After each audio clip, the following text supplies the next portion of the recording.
Frères et sœurs, bonjour. Le micro est-il assez puissant? Ça va. Tout le monde entend bien jusqu'au fond? Oui. C'est moi qui ne vous entends pas. Oui. Ah, merci. La technique, c'est toujours un petit peu compliqué. C'est pas grave. Mais je croyais avoir un très gros message ce matin. Il est très gros, il est très beau, il est magnifique. Mais en fait, je m'aperçois que ce que je vais vous apporter, et je ne suis que l'arrosoir dans le jardin que vous êtes. Je ne suis pas l'eau. L'eau, elle vient d'en haut. Il m'a rempli, moi j'arrose. Alors ouvrez, accueillez. Et je m'aperçois effectivement que ce que je vais vous apporter n'est qu'une sorte de petite conclusion à ce que Dieu vient de nous dire ce matin. Alléluia. De sa grandeur, de sa sainteté, de son amour, de ses bras d'amour, de toutes ces choses merveilleuses que nous avons entendues, partagées, louées, adorées. Et tout n'est qu'une continuité dans un culte du dimanche. C'est ça que j'aime beaucoup. Magnifique. Et il y a quand même un petit détail que le Seigneur voulait, dont le Seigneur voulait nous rendre totalement conscients. Un petit détail qui est quand même de taille, comme on dit, hein. Mais un petit détail qu'on a trop tendance à oublier. Où se trouve l'habitation de Dieu? Dans notre cœur. Bonne réponse. Oui, dans nos cœurs, dans nos entrailles, dans nos vies, en nous.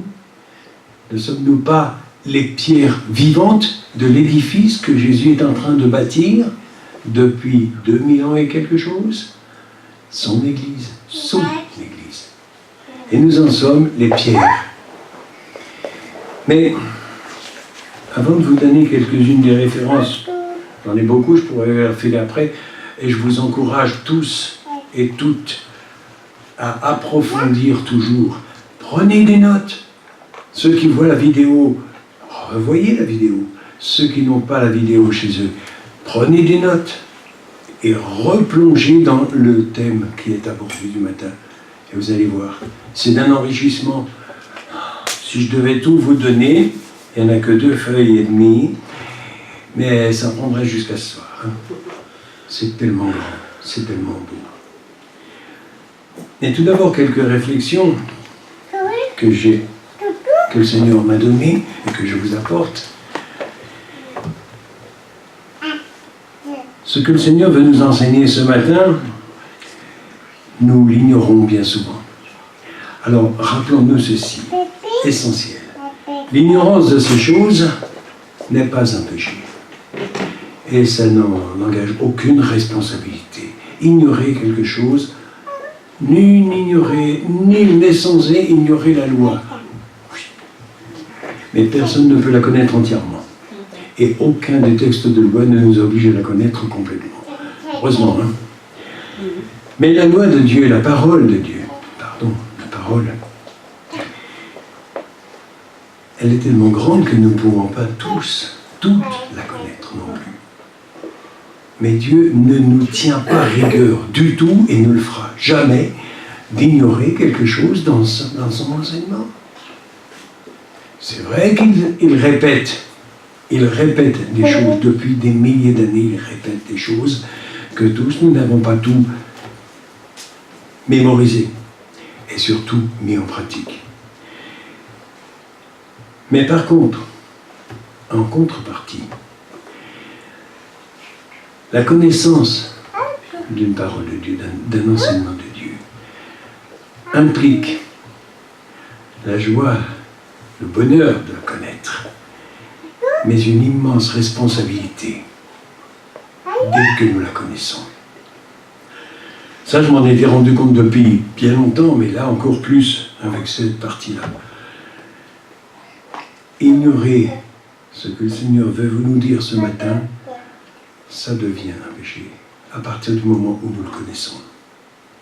Et surtout, si nous ne le mettons pas en pratique. Si tu sais ce que Dieu va te dire ce matin, si tu le sais déjà, c'est très bien. Si tu ne le savais pas et que tu l'apprends ce matin, c'est encore mieux. Mais si tu le sais, mais que dans ta vie quotidienne, le monde entier autour de toi ne le voit pas, ne l'entend pas, là, tu te prépares un jugement très dur, très dur, très dur. Parce que tu as mis de côté quelque chose d'important, qui peut faire du bien non seulement à toi, mais à tous les autres.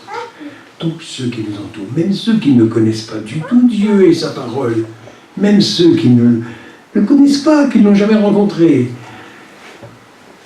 ceux-là, ils voient en toi l'accomplissement de cette parole.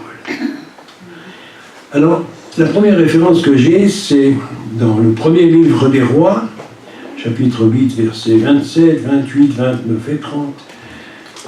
Ce sont des paroles de Salomon. Mais quoi? C'est Salomon qui parle, c'est pas moi. Dieu habiterait-il véritablement sur la terre? Voici, les cieux et les cieux des cieux ne peuvent te contenir, Seigneur. Combien moins cette maison que je vais te bâtir. Il va à la charge de bâtir le temple de Jérusalem. Une maison où Dieu a demandé la construction pour venir y résider, y déposer son nom. Son nom, ça veut dire sa puissance, sa présence, sa parole. Oh, c'est énorme. Toutefois, Éternel, mon Dieu, dit Salomon, sois attentif à la prière de ton serviteur et à sa supplication. Écoute le cri et la prière que t'adresse aujourd'hui ton serviteur. Que tes yeux soient nuit et jour ouverts sur cette maison, sur le lieu dont tu as dit, là sera mon nom. Écoute la prière de ton serviteur, que ton serviteur fait en ce lieu. Daigne exaucer la supplication de ton serviteur et de ton peuple d'Israël lorsqu'ils prieront en ce lieu. Exauce du lieu de ta demeure les cieux, exauce et pardonne.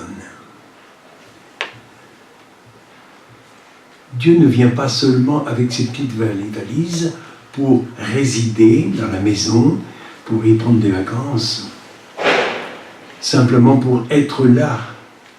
Il vient y travailler aussi, y faire énormément de choses.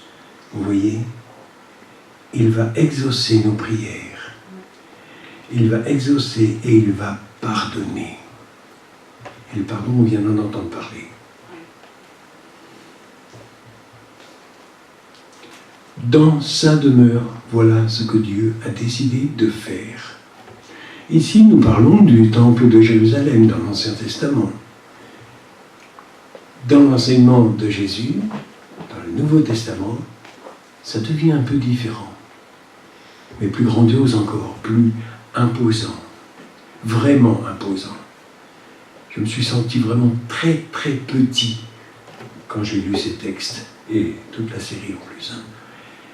Et attends, Seigneur, tu as décidé de venir faire ta demeure en moi. Comment est-ce possible? Je rejoins Salomon. Dieu habiterait-il dans cette carcasse-là, dans cette personnalité plus ou moins celle que non, mais c'est possible ça. Et Dieu me dit oui. Je veux venir résider en toi. Et que le monde autour de toi voit ma présence. Entendent, connaissent, sentent. Et là, effectivement, je me suis dit, oui, d'accord, Seigneur, là, tu m'as pris mis au pied du mur, et tu m'obliges à réviser un peu mes positions, mes langages, mes comportements. Et c'est pas de la tarte, il y a du boulot. Mais tu me donnes aujourd'hui la vision d'une immense responsabilité. Parce que quand je rejoindrai le Père, quand le temps sera venu, on va faire les comptes. Et il va me dire, oui, voilà notre avis. Tous ceux qui t'ont vu, qui t'ont entendu, voilà ce qu'ils ont vu et entendu. Et je veux qu'ils aient vu Dieu lui-même, son amour, sa puissance. Tout ça, tout ce que nous disons, tout ce que nous chantons dans nos cultes du dimanche, toutes les prières que nous apportons, toutes nos supplications dans la semaine et le mercredi soir ici, tout cela, il faut que le monde entier l'entende, le voie, le sente.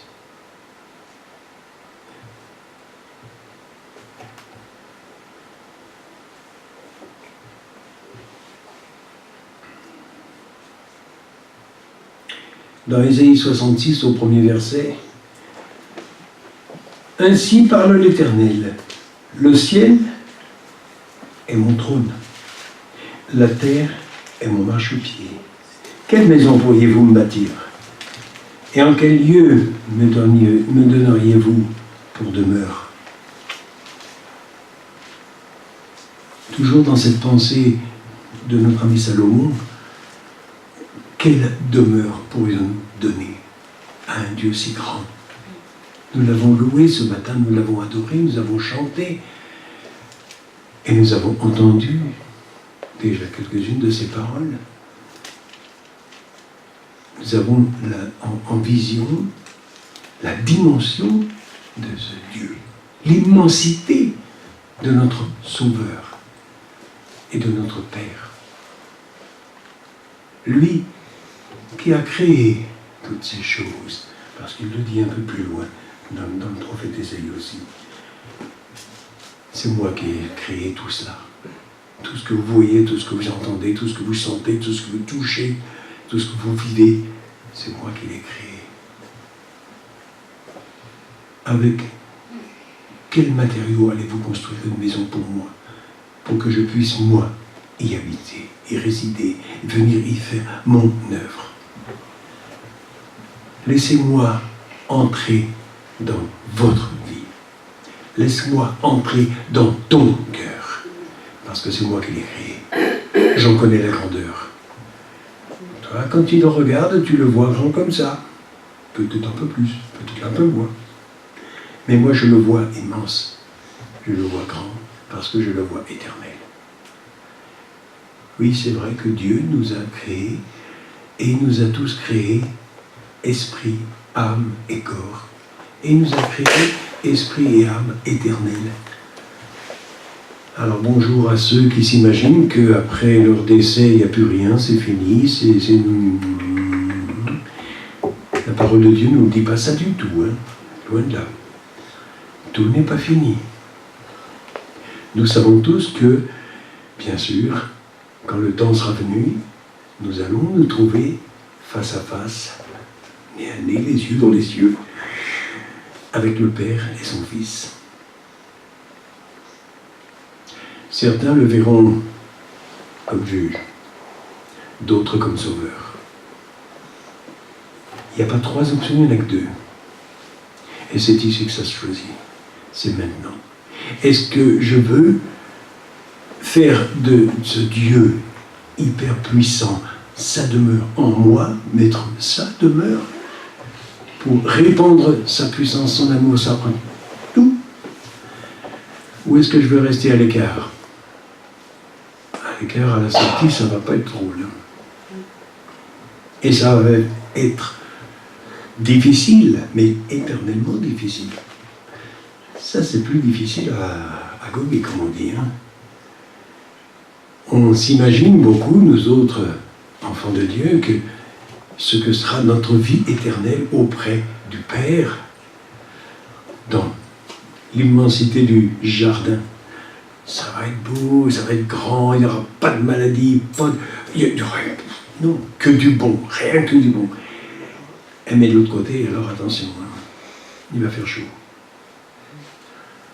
Alors je choisis, et j'ai choisi depuis longtemps déjà, mais j'ai choisi, et je veux continuer mon choix, le renforcer encore, pour être avec lui. Donc pour ça, il faut que je fasse de lui, de moi, sa demeure, de nous, nous devons être sa demeure. Quand Jésus a dit « Je bâtirai mon église », il n'a pas dit « mes églises » avec les succursales. Il a dit « mon église ». Composant, les piliers, les tuiles, les toiles, les pierres précieuses et tout, toi et moi, nous tous ensemble. Et nous avons beaucoup de mal à imaginer ça. Et surtout beaucoup de mal à imaginer quelle partie nous allons être. Une porte, une fenêtre, une pierre précieuse dans un coin, une tuile dans un coin, la cabane dans le jardin. On ne sait pas, hein. Mais nous y serons. Et c'est ça l'essentiel. Et Jésus nous a bien dit que de toute façon, il a plusieurs demeures, de très nombreuses demeures. Et que pour toi, et pour moi aussi, il y en a une qui est en réserve, toute prête. Et là, il n'y a pas de loyer à payer, il n'y a pas besoin de payer les factures d'électricité, les assurances et le reste. Hein. Il nous est à tous, quel que soit notre niveau, très difficile d'imaginer ce que Dieu a en réserve pour nous. Mais l'essentiel, c'est surtout maintenant, ici que ça se passe. Essayons déjà de bien voir dans sa parole, dans son enseignement, quel est notre chemin, parce qu'il a tracé un chemin. Quand il nous a fait naître, quand il nous a créés, il nous a fait venir, et il nous connaît bien avant que nous soyons nés sur cette terre. Il avait déjà tracé un chemin précis, avec une mission précise pour chacun. C'est cela qu'il faut regarder. Bien sûr que c'est toujours agréable de regarder le chemin vers le ciel. Dans les Écritures, on en trouve plein de petits détails. C'est important et intéressant. Mais en arrivant, nous n'avons aucun bagage physique, mais nous avons un bagage spirituel avec toutes les âmes que nous aurons amenées avec nous. Toutes les personnes qui auront pu bénéficier de la demeure de Dieu. Tous ceux qui auront vu en nous des choses qu'ils ne voyaient pas ailleurs. Ça, c'est quelque chose d'extraordinaire. Dieu nous rappelle qu'il veut faire de nous sa demeure ici, sur la terre. Et à partir de là, il va faire quoi? Nous aimer tous, nous guérir tous, nous pardonner, nous transformer, et il le fait encore. Tous les jours, il en fait un peu plus. À travers chacun et chacune d'entre nous, de sa demeure, il va. Moi, j'ai en mémoire un petit détail, quelque chose de magnifique. J'étais chez une amie à Souls, et nous étions avec mon épouse en train de prendre le café tranquillement. Et comme j'étais installé à la table, j'avais la porte-fenêtre en face de moi, et c'était le matin, et le soleil tapait mais très fort, et il tapait, et on avait fermé un peu les volets pour pas avoir le soleil en plein dans les yeux, pour bien avoir la tasse de café quand même. Et à un moment donné, je prenais ma tasse, je vais chercher ma tasse, et je me suis aperçu que le soleil, entre deux pièces de volets, il venait pile, comme un rayon, sur moi. Et quand je relevais les mains, la lumière du soleil éclairait toute la table. Oh! Alors là, j'ai dit, Seigneur, tu es en train de m'apprendre quelque chose. Mais alors si, au physique, on peut faire ça, pas besoin de lampe de poche, on m'éclaire et ça éclairait vachement bien la table, c'était beau. Mais je dis, alors au sens spirituel, toute personne qui viendra demander la prière, simplement si je tends mes mains, est-ce que ta lumière peut aussi? Eh bien, on en fera l'expérience. Et je suis sûr que c'est possible. En fait, je l'ai déjà fait plusieurs fois, mais sans m'en rendre compte. Vous imposerez les mains aux malades, et les malades seront guéris. Et il n'a pas dit peut-être. Il a dit c'est sûr. Ok? Nous sommes son habitation. Il est en nous. Alors, comme on dit aussi, je l'ai entendu plusieurs fois dans des conventions partout, là où je suis, Dieu est là. Amen. Et là où il est, j'y suis aussi. Et si nous raisonnons toujours de cette façon, tout simplement, dans une immense simplicité qui est celle de Dieu, car il est très simple, plus qu'on ne le croit. À partir de là, tout notre chemin va être différent. Nos relations autour, la famille, les autres, on se casse la tête, on se chiffonne, on y passe des heures entières à réfléchir, trouver un petit mot à dire, trouver une circonstance, une invitation, un moyen de faire venir. Pas la peine. Pas la peine, mon frère, ma soeur. Sois toi-même l'habitation de Dieu et laisse le Saint-Esprit faire le reste. C'est lui qui va attirer, c'est lui qui fait venir. Il fait venir, et je vais vous dire, hein, moi je suis depuis un peu plus de 10 ans dans l'informatique avec l'ordinateur. Je m'y suis fait parce qu'à un certain âge, j'avais un peu de retard à prendre le métro, mais ça fait. Mais je m'y suis fait. Mais je me suis rendu compte aussi en cours de route, et de plus en plus, que mon papa, là où il est encore plus fort que moi pour les connexions. Hein. Des personnes qui connaissent des personnes qui connaissent des personnes qui viennent me voir. Tiens, j'ai parlé de toi à un tel, elle t'a vu sur une vidéo, elle voudrait te rencontrer. Je dis, oh, ok. C'est magnifique, Dieu fait des connexions. Et regardez comme il en a fait des belles ici ce matin. Et honnêtement, très honnêtement, dites au Seigneur, parce que c'est lui qui pose la question. Seigneur, si je ne t'avais pas connu, j'en aurais connu aucun de ceux-là. Merci papa. Merci papa pour cette petite famille que tu m'as donnée. Pour tous ceux que tu m'avais donnés auparavant, dans d'autres assemblées, partout, depuis maintenant un paquet d'années, j'en ai vu du monde et du monde qui m'a vu.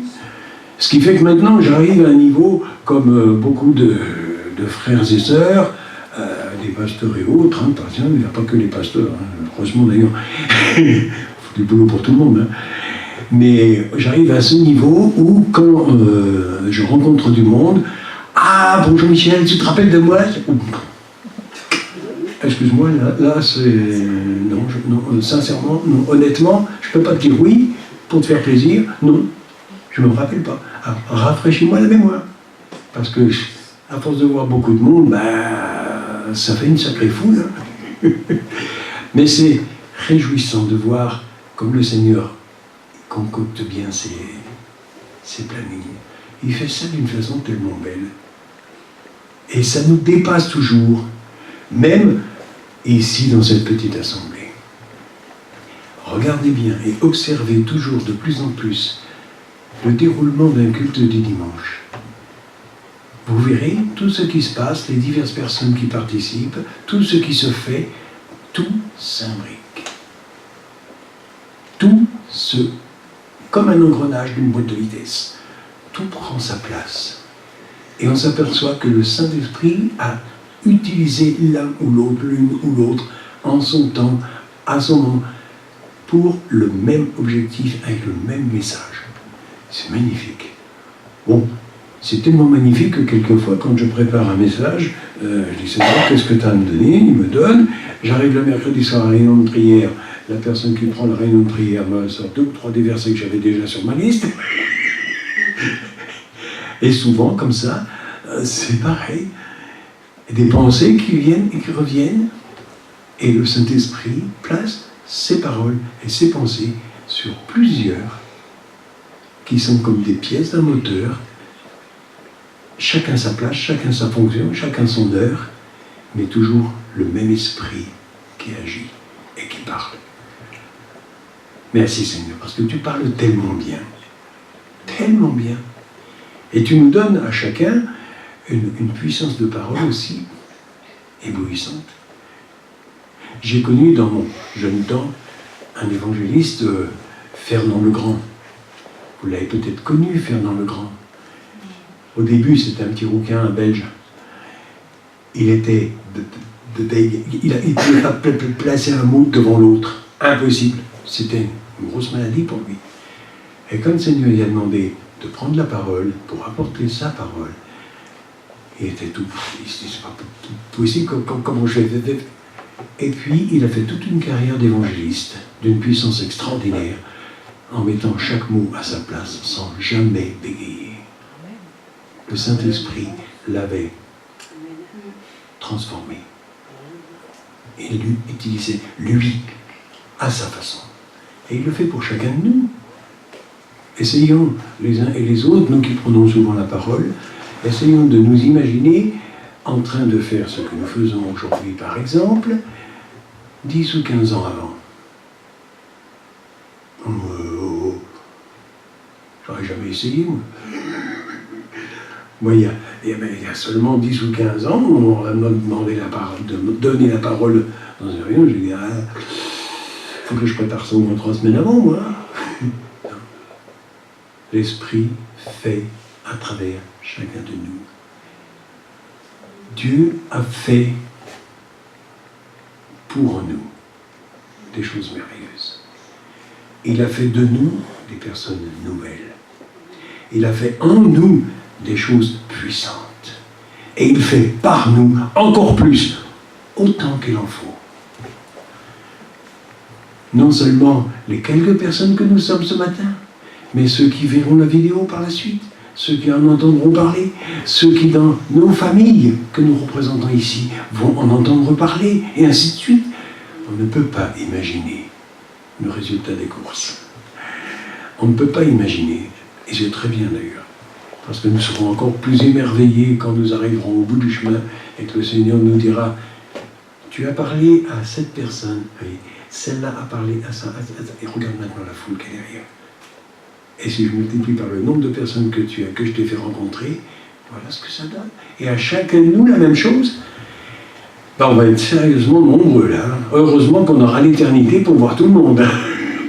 Parce que ça va faire une foule. En plus, quand nous nous retrouverons, nous nous rencontrerons et nous nous reconnaîtrons tous, mais non seulement ceux que nous avons connus, mais ceux que nous n'avons jamais connus. Tout le monde se souvient de la transfiguration. Jésus avec Élie et Moïse. Ok. Et Pierre à côté. On va préparer une tente pour qui? Mais comment il les a reconnus, lui? Il est arrivé quelques milliers d'années après, là, c'est pas possible, et il les a reconnus. Oh.